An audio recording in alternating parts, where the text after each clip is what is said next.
Greetings everyone, Silver Dancer 98 back at it with another reaction. This one's going to be Jaden Animations. I haven't reacted to one of her videos in a while because I got caught up in my Dragon Ball Z Abridged, Meet the Team, Meta Runner, and my Kamen Rider and Ultraman reaction. So I figured let's take a break from all that and see what happens with this. This is her first time playing D&D. Now, here's the thing. D&D has a long, complicated history, which I won't get into, but it's just that there's many different versions. So let's see if she went with version 1, 2, 3, 3.5, 4, 5, Pathfinder, Palladium, Arma. Yeah, that's a lot to remember if you think about it. Anyway, let's see what happens here, because it depends on the version, but it looks like she found quite the fun game master. Dungeons and Dragons is like a board game without the board, and you play using your imagination. If you think of something, it can just happen in game. D&D is very popular. Almost everyone I've ever met absolutely loves it, and I have never played it before, even though I always thought I would really like it. People would tell me stories of their games, like, so this one time me and my party were entering a cave, and there was a big ogre guarding some treasure, but I used my charisma stat to seduce him, and we ended up eloping together. Dude, if you don't think that sounds crazy fun, then I don't think we would get along, and you Yeah, that sounds pretty close to what I've done in one of my games before. I actually seduced I think a Lamia queen with my tiger humanoid paladin, and we had her as my wife, and we had, like, according to my story after that, about 3 clutches of eggs, which was about 3 triplets, so 9 kids or something. My game master was very detailed about post-credit sequences. should probably unsubscribe. But if you do think that sounds fun, then hey. Sorry, I've never done that before. It felt weird. I decided to reach out to Charlie. I already subscribed. I'm good. AKA Slime. Charlie Slimesicle, because he's super into D&D, and we ended up forming a little group with me, Alpharad, Ronbu as the players, and Charlie as the Alpharad, nice. which is like the game organizer slash manager slash god. We all created our characters, and into the world She's a dragonborn? the clouds part over a vast, lush forest. In it, a giant ancient oak tree can be found looming over all the other trees. The inside has been hollowed out, and a sign hangs on the side reading Old Oak Inn. Inside, many creatures of various origins are relaxing, Nice. socializing. Oh my. One stands out. A cat, equipped with various instruments, sits at a table, leaning over their cup of milk and scanning the room. They spot a dragonborn drinking at a bar, alone, seemingly pondering life. From the other end of the bar, a man in a suit approaches the dragon and starts a casual conversation. Do you know Mark? No, I don't. Who are you? I'm Paul. I'm an assistant manager at Ye Old Mart of Wall, 43 years old. My wife passed away during childbirth. My parents died, and my only child, Paul Jr., ran away at age 6. I'm living a deadbeat life, not even able to go up in the corporate ladder because my manager, Mark, prevents me from doing so. So here I am, drinking away my woes. I'm Sue. Hi, I'm excuse me, Sue. are you two new around here? Born and raised. I wish I was. Okay, so I've been stuck in a time loop for what I believe to be the past 3 years. I've relived the same day over and over. I suspect my neighbor Thomas somehow trapped me here, but I don't know how to escape. I can prove it. Look, over there. In about 5 seconds, there's a 70% chance a waiter is gonna trip and drop their glasses onto the ground.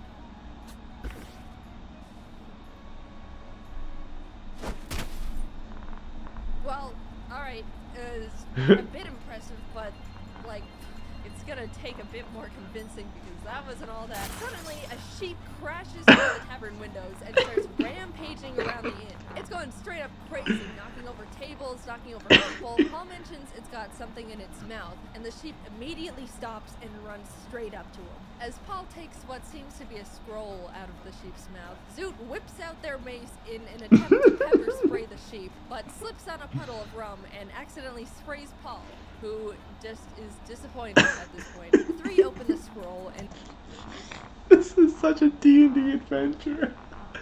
Oh boy, man, the craziest adventure I've ever had was where a series of events was a dwarf who doesn't like being a dwarf, an elf who absolutely hates the forest and wants to see it burn for what they've done to him and his growth because of his black hair, and a dragonborn who doesn't like breathing fire and decided to train himself to use ice, which is very hard to do given how he's a red scaled dragonborn and the only thing he can use is fire, so that's the fun part. Zoot recognizing it's a speak with animals spell, translates it, casting a huge shockwave and blasting everything in its radius. Hello? Can you understand me now? Why the f did you try to spray me with mace? Zoot and the sheep start bickering as Paul and Tholomew just stare at them. Just forget it, forget it. I'm no ordinary sheep. I used to be human and was cursed into a sheep's body. My name is Luop, and I need your help becoming human again. Please. Alright, Luop. Well, it's Luop. Come on, guys. Luop. And for some reason, they all went along with it, still not understanding what the hell is going on. Maybe, they both thought, they could find their arch enemies, Mark and Thompson, along the way. Mark and Thompson. The group is walking through the woods. Tholomew is very on edge, feeling like something isn't quite right. The tree line is shifting in unnatural ways. Oak trees are turning into birch. The bushes are rustling. Zoot spots various random animals along the path. Unicorn? Picks up a turtle, which they add to their inventory. Paul tries to pocket a turtle of his own, but it turns out to be a rock, and is then mauled by a cougar. He ends up unharmed, though his adventure suit he changed into is now ruined. Zoot feels bad about Paul not getting a turtle, so they offer to let Paul name theirs, to which he chooses Paul Jr. They eventually reach a clearing with a large stone outcrop covered in engraved shifting runes. Carved into a stone is a large bronze door with a face on it. Hello. You should try to impress it. Oh, okay.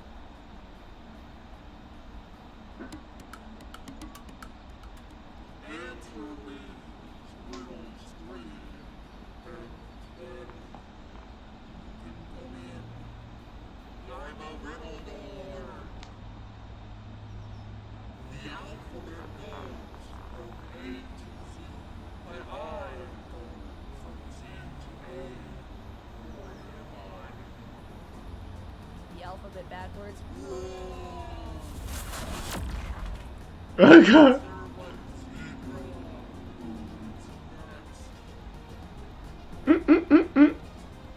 Paul's just done with this. He's just like, why am I a zebra now? Just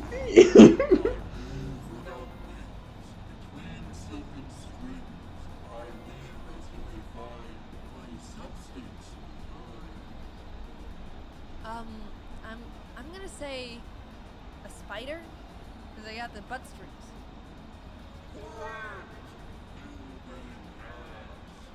Wait, but can you turn our friend back?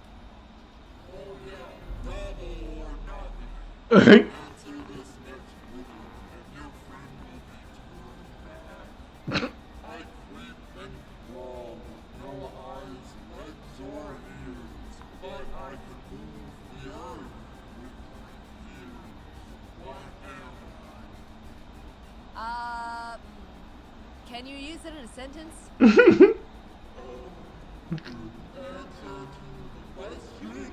Yeah, like spelling bee style.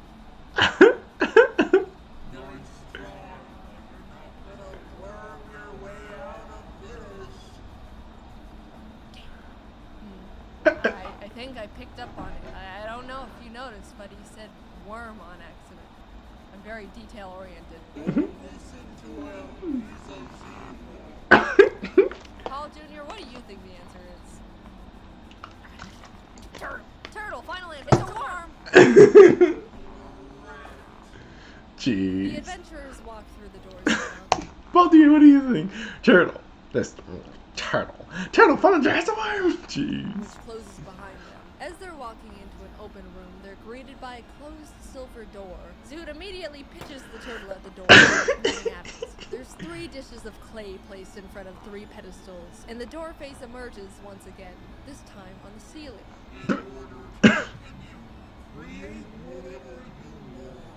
Not wanting to deal with more riddles, Zoot throws a dagger into the door's eye.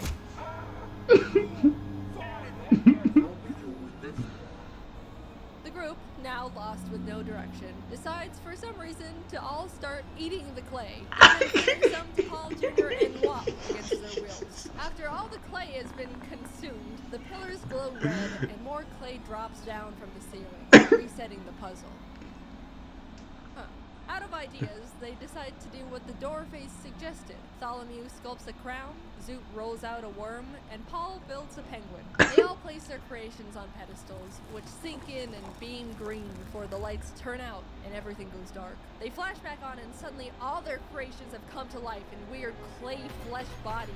Paul cleaves at his penguin with his great axe, nearly cutting it clean in half, revealing that the inside is just more clay. The worm monster looks at Zoot and says, "It's wormin' time!" Scream and sending a shockwave towards it, immediately exploding the worm and splattering clay everywhere, living as a normal-sized worm now. The worm lunges and wraps itself around Zoot's throat, trying to choke them out. Tholomew rips the arms off the crown monster and dodges its follow-up attack. The penguin reforms itself, sprints full speed at Paul, but slips and splats into a pile of clay on the ground, to which Paul finishes off with his axe. Meanwhile, Tholomew attempts to rip the legs off the crown, only for the crown legs to turn into arms, grabbing Tholomew and climbing onto their head, causing them to lose their mind, viewing the other party members as enemies. Paul shifts his attention to Tholomew, throwing his great axe horizontally at the crown. Unfortunately, it goes a bit low and the handle smacks Tholomew directly in the face. Zoot gets a grip on the worm, ripping it off their throat, and breathes acid onto it until it's reduced to ash.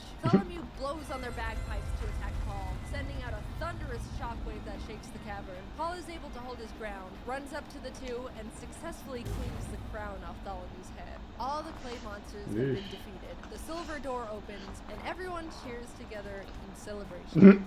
Even the game master just, I like how it says beep beep on my sheep glasses. Adventurers enter the new room to be greeted by wooden structures, spiral staircases, platforms, and a golden door at the very back wall. It looks like a camp is set up inside the area, and voices can be heard above on one of the platforms. Tholomew scans the area looking for traces of their neighbor, Thompson. Not only do they discover a pack of goblins that have inhabited the area, but he also recognizes a familiar boot print in the clay.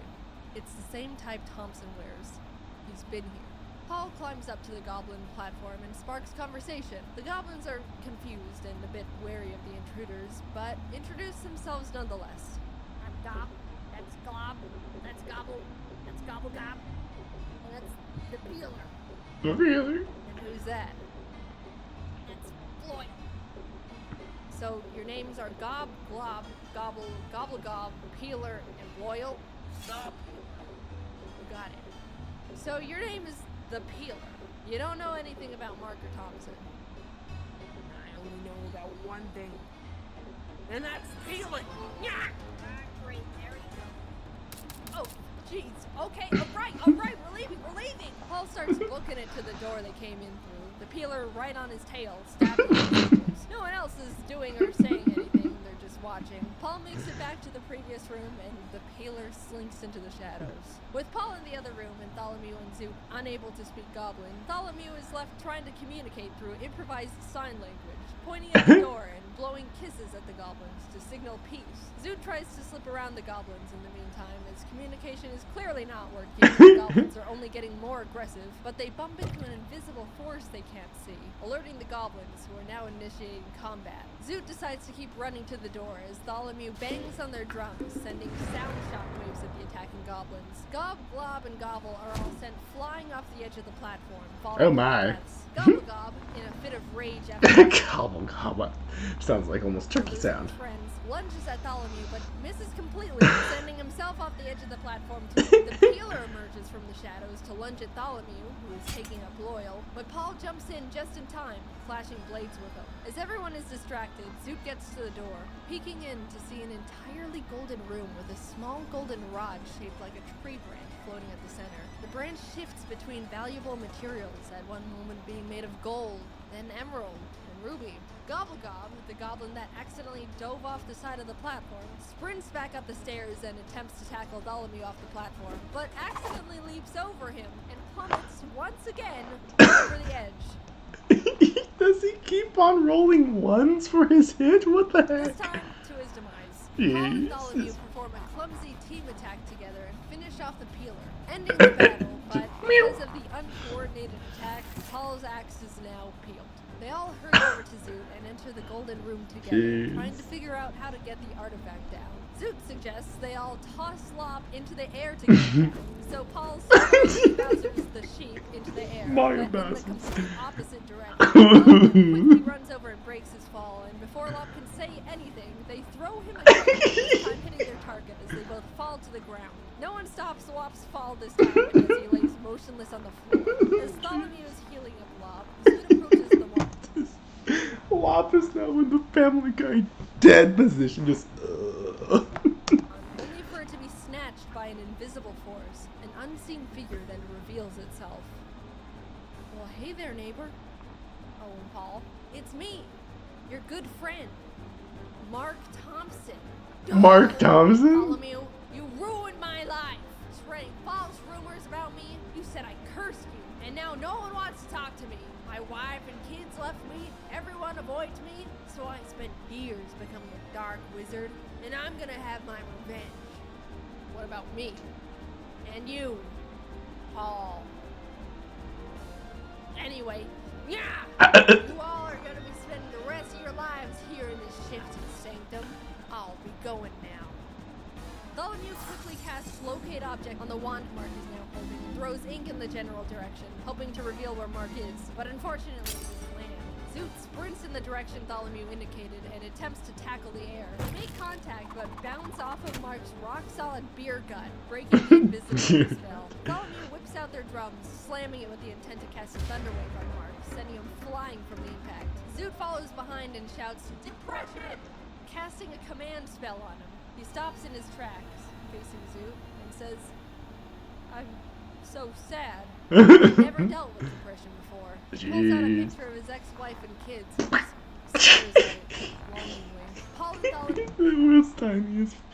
I swear she's bringing out all kinds of like Family Guy, SpongeBob references. Good see gravy. their chance to attack him and once again try to use an ultimate team attack. They grip Paul's peeled axe together and throw it in tandem at Mark. But once again, they mess up, and Tholomew is accidentally sent flying with the axe as it pierces Mark's chest. Mark is unfazed, still wallowing in his depression. But Zoot sees this as an opportunity, casting Disguise Self and visually turning themselves into Mark's ex-wife. Ella, is that you? It is. Mark. Mark drops the photo and wand, sobbing, and slowly walks towards Oh my Zoot, who has their God. arms out, ready for his embrace. He grabs Zoot and pulls him close, tears streaming down his face. It's been so hard. It's okay. I'm here now.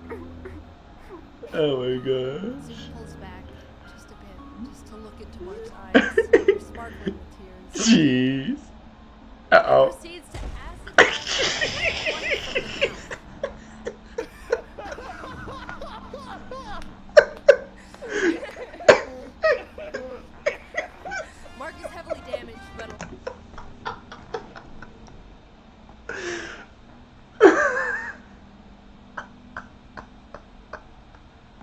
That's a tender moment, just jeez, oh my gosh.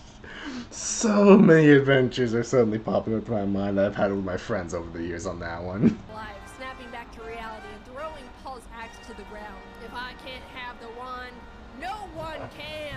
Paul picks up one part of his peeled axe. Looks like the manager position just opened up. He throws the axe and hits Mark, but doesn't kill him. He then picks up the other peeled axe part to throw as well, but it boomerangs around and hits him in the back of the head. Bartholomew grabs the wand from the ground and points it at Mark. This is for everything. The low tax return, the restraining order, for moving in next to me. You're my personal hell! Jeez. Mark turns to Paul while being zapped by the wand. Would you still let me be your manager, even if I was a... Worm.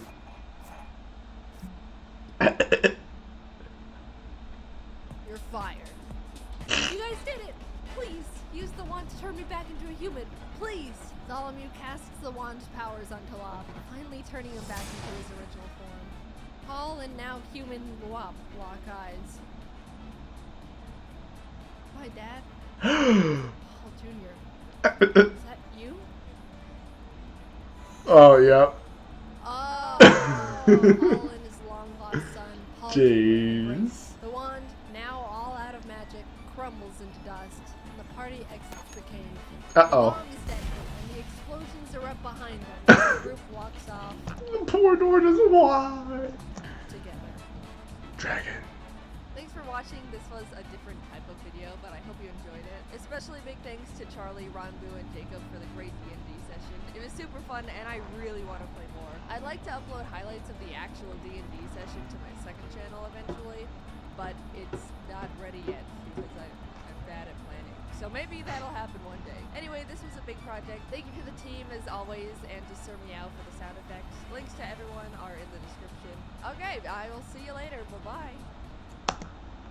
That was amazing. Oh my gosh, that definitely felt like a D&D adventure. Just randomness upon randomness that makes an adventure to enjoy. Why not? Anyway, hope you guys enjoyed that. I know I certainly did. I'm looking forward to seeing what she does next with her channel. But for now, tomorrow we're going to finally get back to Murder Drones, episode 2. Give you guys a little break from the meta runner madness, as it were. I'll see you guys around, and I'll see you in the next video tomorrow. Take care. See you around. Bye!